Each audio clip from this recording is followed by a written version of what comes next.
हैं आप लोग?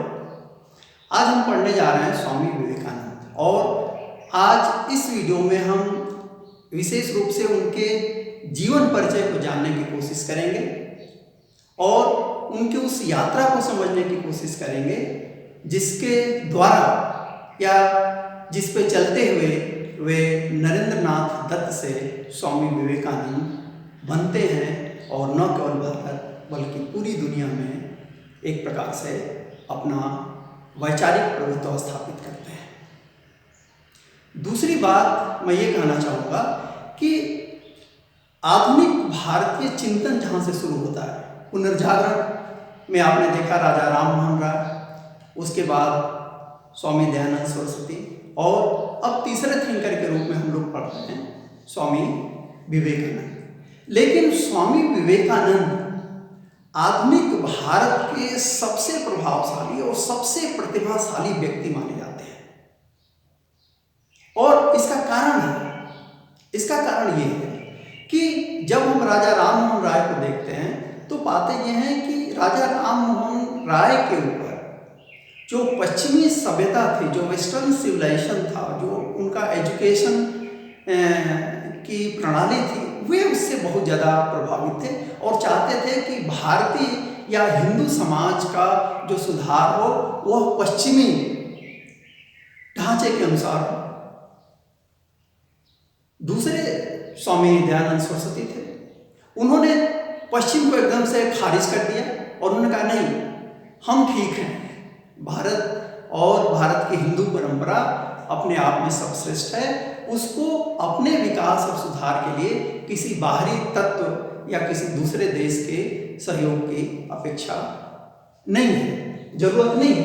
लेकिन स्वामी विवेकानंद ने ये कहा कि यह जो पश्चिम है, पश्चिमी जगत है, पाश्चात्य जगत और यह जो भारत है, ये दोनों विकास की अपनी यात्रा में बीच में कहीं हैं, इन्होंने पूर्णता को हासिल नहीं किया और यदि दोनों विकास की पूर्णता को हासिल करना चाहते हैं तो वह यह अकेले नहीं होगा, एक दूसरे का सहयोग लेना पड़ेगा। क्यों लेना पड़ेगा? इसलिए लेना पड़ेगा कि यह जो पश्चिमी जगत है वह बल देता है किस पे? भौतिक उन्नति पे, कितना पैसा हो जाए, कितने साधन हो जाए। और भारत में क्या है? भारत में बल दिया जाता है आध्यात्मिक उन्नति पे, यानी कम से कम में अपना जीवन जियो और ये जो आने जाने की परंपरा है पुनर्जन्म, इस आवागमन के बंधन से मुक्त हो जाओ, मोक्ष पाओ। और दोनों एक दूसरे के अपोजिट हैं, तो केवल इससे भी काम नहीं चलेगा, केवल इससे भी काम नहीं चलेगा, अंतिम लक्ष्य तो यही है। तो इन्होंने कहा कि इन दोनों को आपस में मिल करके चलना होगा। भारत को पश्चिम का जो तकनीक है, विज्ञान है, लॉजिक है, उसको लेना पड़ेगा और पश्चिम को भारत के अध्यात्म को अपनाना पड़ेगा। क्यों? क्योंकि अंततः हमें शांति चाहिए, अंततः हमें पीस चाहिए, मोक्ष चाहिए। तो उन्होंने कहा दोनों मिल करके आगे बढ़ सकते हैं और यही कारण है कि विवेकानंद न केवल भारत में बल्कि अमेरिका, ब्रिटेन या दुनिया के तमाम देशों में समान रूप से पढ़े जाते हैं। वेदांता सोसाइटी आज भी तमाम देशों में काम कर रही है और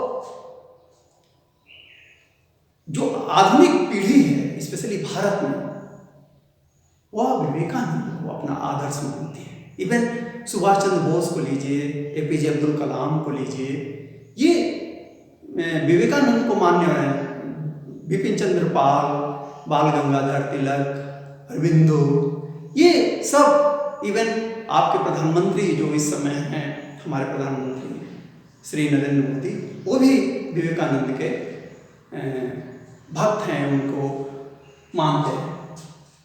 लेकिन सबसे पहले हम देखेंगे कि विवेकानंद का जो जीवन है, क्योंकि बिना उनके जीवन को समझे बगैर, उनके जन्म को समझे बगैर हम उनके बारे में नहीं समझ पाएंगे। तो जहां तक जन्म का सवाल है, तो आप जानते हैं कि 12 जनवरी 1863 को कहाँ, कलकत्ता में सोमवार को, और इस दिन क्या थी, मकर संक्रांति थी। तो मकर संक्रांति के दिन कलकत्ता में 12 जनवरी 1863 को सुबह के वक्त जन्म हुआ स्वामी विवेकानंद का।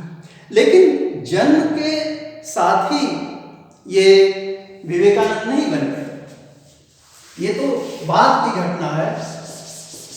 जब ये विवेकानंद बनते हैं, जब इनका जन्म हुआ तो इनके पिता, आप जानते हैं, पिता का नाम था विश्वनाथ दत्त और माता का नाम था भुवनेश्वरी देवी। इनकी गोद में इनका जन्म हुआ और ये 5वीं संतान थे। और एक और चीज जानिए कि भुवनेश्वरी देवी की जो पहली संतान, एक लड़के का जन्म हुआ, जो जिनकी डेथ 8 महीने के अंदर ही हो गई। फिर दूसरी लड़की का जन्म हुआ जो 2 से 2.5 साल बाद उनका निधन हो गया। और उसके बाद 2 और लड़कियों का जन्म हुआ। तो एक प्रकार से कहीं ना कहीं एक लड़के की भी लालसा थी।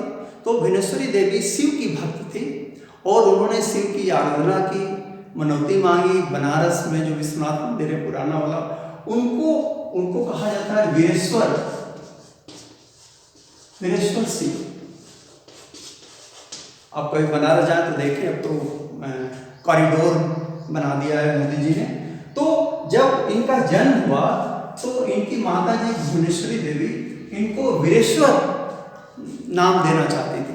लेकिन जब नामकरण हुआ तो नामकरण हुआ नरेंद्र नाथ दत्त।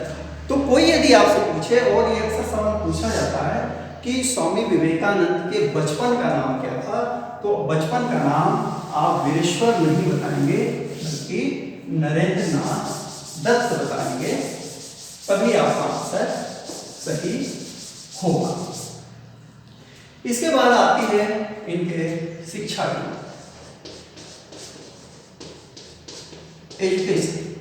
तो एजुकेशन में इनके 3 स्कूल या कॉलेज, सबसे पहले तो विद्यासागर कॉलेज, उसके बाद स्कॉटिश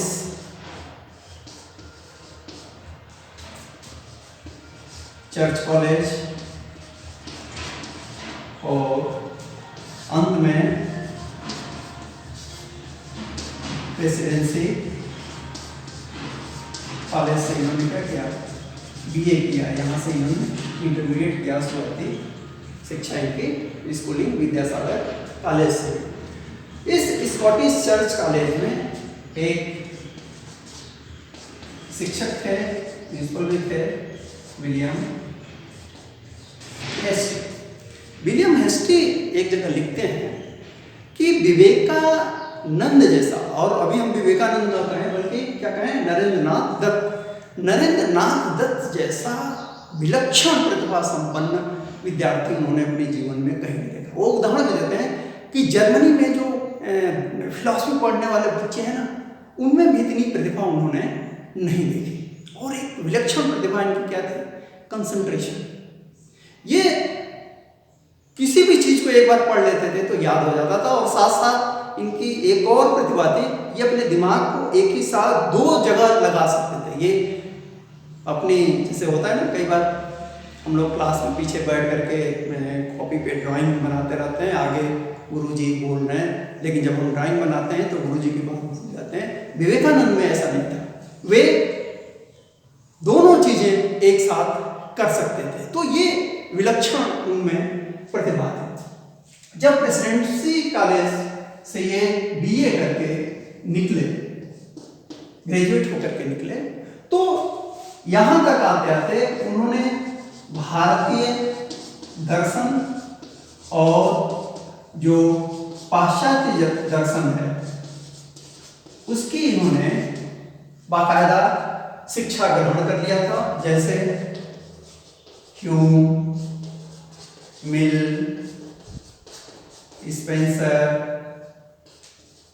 डेकार्ट, इन सबको इन्होंने पढ़ लिया था। और इस पढ़ने के बाद इन्होंने बुद्धिज्म पढ़ा, इन्होंने जैनिज्म पढ़ा, इन्होंने वेदांत फिलॉसफी पढ़ी, जितने दर्शन थे भारतीय दर्शन उसको पढ़ा। और इन्होंने ये पाया कि ये जो अलग अलग स्कूल हैं, अलग अलग विचारधारा हैं, वे सत्य की अलग अलग व्याख्या करती हैं। तो सवाल ये था कि सत्य के इन विभिन्न रूपों में जो वास्तविक सत्य है वह क्या है, जो रियल ट्रूथ है वह क्या है। यानी एक सवाल इनके समक्ष आया जो इनको परेशान करने लगा कि रियल ट्रूथ यानी वास्तविक सत्य क्या है। इसका आंसर इनके पास नहीं था, लेकिन एक चीज ये बहुत अच्छी तरीके से जानते थे, और वह यह कि इसका आंसर उसके पास होगा जिसने ईश्वर को देखा है, जिसने ईश्वर का साक्षात्कार किया है। और जैसे ही ये कंक्लूजन इन्होंने निकाला तो इनको ऊपर एक नशा सा छा गया, और जो भी विद्वान व्यक्ति इनको मिलता था उनसे पूछते थे कि क्या आपने ईश्वर को देखा है? Sir, have you seen the God? ये सवाल इन्होंने देवेंद्रनाथ टैगोर से भी पूछा, जो कौन थे? रविंद्रनाथ टैगोर के पिताजी थे। उनके पास इसका आंसर नहीं था, बहुत विद्वान थे लेकिन उन्होंने देखा नहीं था। ये सवाल इन्होंने विलियम हेस्टी, जो स्कॉटिश चर्च कॉलेज के प्रिंसिपल और टीचर थे, उनसे भी इन्होंने पूछा। तो हेस्टी ने ये तो कहा कि भाई मैंने तो नहीं देखा, लेकिन हाँ तुम दक्षिणेश्वर चले जाओ, वहां काली मंदिर में एक पुजारी हैं, इनका नाम है रामकृष्ण परमहंस, वे तुम्हारे इस प्रश्न का जवाब दे सकते हैं। अब रामकृष्ण परमहंस से इनकी मुलाकात कैसे होती है बाद में, थोड़ा सा रामकृष्ण परमहंस के बारे में। तो रामकृष्ण परमहंस का जो जन्म हुआ था वह 18 फरवरी 1836 को, और इनका जो अंतिम दिन था वह था 16 अगस्त 1886। यानी 50 साल का लाइफ स्पैन इनका था। दूसरी चीज कि इन्होंने अलग अलग धर्म गुरुओं से, जिसमें महिलाएं भी थी, जिसमें पुरुष भी थे, तोतापुरी इनके गुरु थे। इन्होंने हर धर्म की दीक्षा ग्रहण की। इन्होंने इस्लाम भी समझा, इन्होंने वेदांत भी पढ़ा, इन्होंने दूसरे धर्मों को पढ़ा, और अंत में इस बात पे आए कि सबसे बड़ा जो धर्म है वह क्या है? मानव धर्म सबसे बड़ा धर्म है। मानवता से बड़ा कोई धर्म नहीं है, और कोई धर्म न तो बड़ा होता है और न तो छोटा होता है। सभी एक प्रकार से साधन हैं ईश्वर की प्राप्ति की। एक और चीज कि इन्होंने, इनकी शादी हुई थी शारदा माँ से, माता शारदा से। और यहाँ एक इंटरेस्टिंग चीज मैं आपको बताऊंगा कि अपने बड़े भाई, पहले इनके बड़े भाई काली मंदिर में पुजारी थे, उनके बाद ये हुए और काली माँ की पूजा में इतने मग्न हो जाते थे, नाचने गाने लगते थे, भाव विभोर हो जाते थे कि घर वालों ने समझा कि कुछ गड़बड़ हो गई, दिमागी कुछ गड़बड़ हो गई। वो दिमागी गड़बड़ नहीं थी, ये काली की पूजा में डूब जाते थे। तो जैसा कि अब भी होता है ना, जब घर वाले देखते हैं कि लड़का भटक रहा है इधर उधर, कुछ इसकी गतिविधियां संदिग्ध हैं, तो एक सीधा सा परंपरागत उपाय है, शादी कर दो। तो इनके लिए भी शादी की बात चलने लगी। इन्होंने कहा तो, लेकिन कोई लड़की ना मिले, तो इन्होंने खुद ही ये बताया अपने बड़े भाई को कि आप क्या करो, आप चले जाओ जयराम बाटी, एक जगह थी जो इनके जन्म स्थान से मात्र 3 किलोमीटर 3 मील दूर थी। वहां पे एक है रामचंद्र मुखर्जी, उनके घर एक लड़की है और उस समय इनकी उम्र मात्र 5 साल थी। शादी हो गई और 18 साल तक वो अपने घर रही। उसके बाद ये यहाँ पे कलकत्ता आई। तो एक और चीज इन्होंने यहाँ पे कही कि आपका जो पारिवारिक जीवन है वह आपके आध्यात्मिक प्रगति में कहीं भी बाधक नहीं पड़ता है। तो ये रामकृष्ण परमहंस के बारे में जानना जरूरी है, क्योंकि ये इनके गुरु। तो कोई पूछे कि विवेकानंद के गुरु कौन है, तो आंसर क्या होगा? रामकृष्ण परमहंस। अब जो मुलाकात है, मुलाकात कब होती है? मुलाकात होती है 1880 में। कैसे? एक इनके मकान के बगल में थे सुरेंद्र नाथ, उनके यहाँ रामकृष्ण परमहंस पधारे हुए थे और रामकृष्ण परमहंस को गीत उत सुनने का, गीत संगीत का बड़ा शौक था। और हुआ एक व्यवस्था थी, लेकिन वह आदमी लास्ट मोमेंट में कहीं चला गया। तो अचानक एक ऐसे व्यक्ति की जरूरत थी जो कुछ सुना सके रामकृष्ण परमहंस को। तो ये सुरेंद्रनाथ मित्र जो थे, ये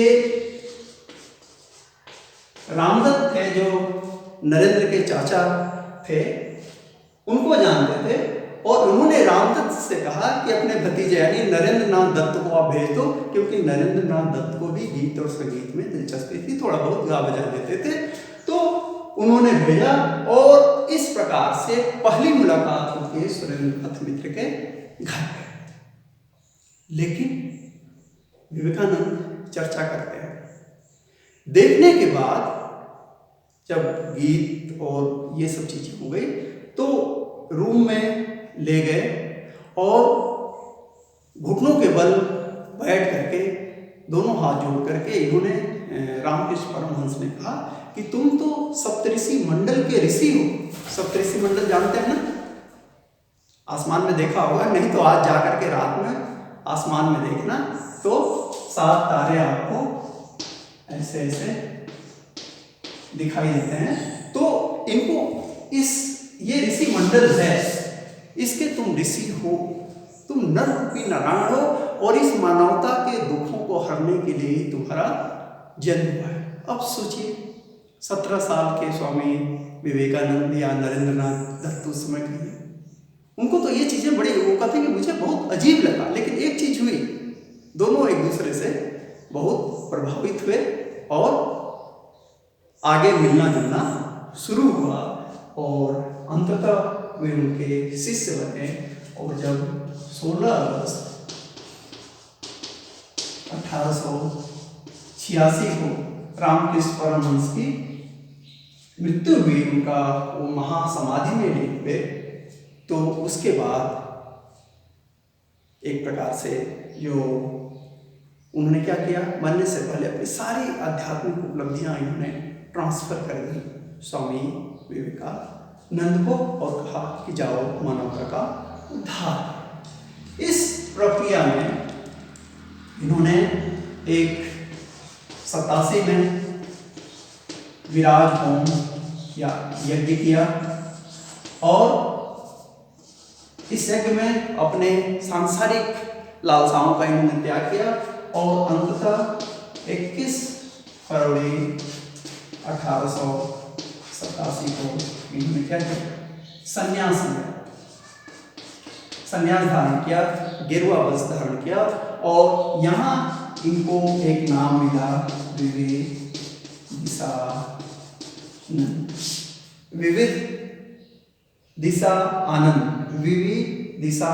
और जैसा नाम था, इसके बाद वे पूरे भारत में भ्रमण करने के लिए निकल गए, जानने के लिए निकले कि इस मानवता की जो भारतीय समाज है इसकी समस्याएं क्या है और उन समस्याओं को कैसे दूर किया जा सकता है। इस प्रक्रिया में ही 1893 में जब ये मद्रास में थे तो मद्रास में इनको जानकारी मिली कि अमेरिका में सितंबर में शिकागो में एक विश्व धर्म संसद होने वाली है और मद्रास के जो जोशीले युवा थे और प्लस खेतड़ी जो कि राजस्थान में है, खेतड़ी के महाराज अजीत सिंह, इन्होंने इनको आर्थिक सहायता दी, प्रोत्साहित किया और एक काम और किया। उन्होंने कहा कि ये जो विविदिशानंद है, यह नाम थोड़ा सा अटपटा है, आप अपना एक नया नाम रखिए विवेकानंद। और यहाँ से जो नरेंद्रनाथ दत्त थे, जो संन्यास के बाद विविदिशानंद बने, अब क्या बनते हैं, स्वामी विवेकानंद। और इसी नाम के साथ वे कहाँ जाते हैं, वे अमेरिका जाते हैं, शिकागो जाते हैं सितंबर 1893 और वह तारीख थी 9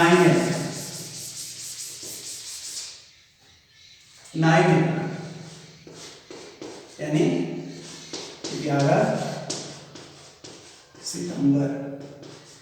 वैसे 9/11 को हम दूसरे रूप में याद करते हैं, जब अमेरिका के ट्विन टावर को आतंकवादियों ने उड़ा दिया, लेकिन एक और घटना घटी थी बहुत पहले, कब, 1893 में, जब भारत के एक 30 वर्षीय, उस समय विवेकानंद की उम्र क्या थी, 30 वर्ष के एक युवा ने पूरी दुनिया में हिंदू धर्म की जो व्याख्या की या सामान्य रूप से धर्म की जो व्याख्या की, उससे पूरी दुनिया अभिभूत हो गई। लेकिन यहाँ एक और इंटरेस्टिंग चीज विवेकानंद ने खुद लिखा है। एक तो ये कि इन्होंने अपना भाषण तैयार नहीं किया था, तैयार करने का मतलब लिखा नहीं था, और दुनिया भर के बड़े बड़े सारे धर्मों के विद्वान थे, ईसाई, पारसी, अपने यहाँ से जैन और बुद्धिज्म को रिप्रेजेंट करने वाले भी गए थे, हिंदू धर्म की तरफ से ये गए थे। तो इनका भाषण बीच में था, इनको डर लगने लगा तो उन्होंने कहा कि मैं थोड़ा सा बाद में बोलूँगा। बाद में जब इनका नाम पुकारा गया तो लोगों ने समझा ये बच्चा 30 साल का क्या बोलेगा, 30 साल का युवा। तो इनको 2 मिनट का समय दिया गया। कहते हैं विवेकानंद आते हैं माइक पे, और मैं कहूँगा कि यूट्यूब पे वो भाषण अब भी है, आपको सुनना चाहिए। इन्होंने शुरुआत की sisters and brothers of America, my sister's and brothers of America, America के मेरे भाइयों और बहनों। और इसमें ऐसा जादू था, ये उस आप कहते हैं ना देवियों और सज्जनों ने, इससे अलग था, डियर फ्रेंड से अलग था। इन्होंने इस सेंटेंस से शो कर दिया कि सब आपस में भाई और बहन है, सब समान है। और उसके बाद 7,000 लोग खड़े होकर के 2 मिनट तक तालियां बजाते रहे। 2 मिनट इनको समय मिला था, 2 मिनट तालियां बजाते रहे। फिर आयोजकों ने देखा कि अरे यार ये तो जबरदस्त चल रहा है, उन्होंने कहा बोलो भाई, और फिर उन्होंने अपना भाषण कंप्लीट किया। और अगले दिन जो न्यूयॉर्क हेरल्ड जैसे अखबार थे, उन्होंने लिखा कि विश्व धर्म संसद में तमाम वक्ता थे, सब श्रेष्ठ थे, लेकिन सर्वोत्तम जो वक्ता थे स्वामी विवेकानंद थे। और एक और चीज कही गई कि इनको देख करके, स्वामी विवेकानंद को देख करके यह बड़ा एक प्रकार से निरर्थक लगता है कि हम वहाँ मिशनरीज भेजें। नहीं, ये तो विद्वान, परम विद्वान जमीन है, भारत की जमीन है। तो वह देश जिसको सपेरों का देश, जादू टोनों का देश कहा जाता था, अचानक 11 सितंबर के बाद विश्व गुरु के रूप में स्थापित हुआ और हर जगह स्वामी विवेकानंद का नाम होने लगा। विवेकानंद अमेरिका में काफी दिन तक रहे, 1893 से 1896 तक, और यहाँ इन्होंने स्थापित किया न्यूयॉर्क में वेदांत सोसाइटी इन्होंने स्थापित किया। ये भारत आए कब? 1897 में, और यहाँ आकर के इन्होंने रामकृष्ण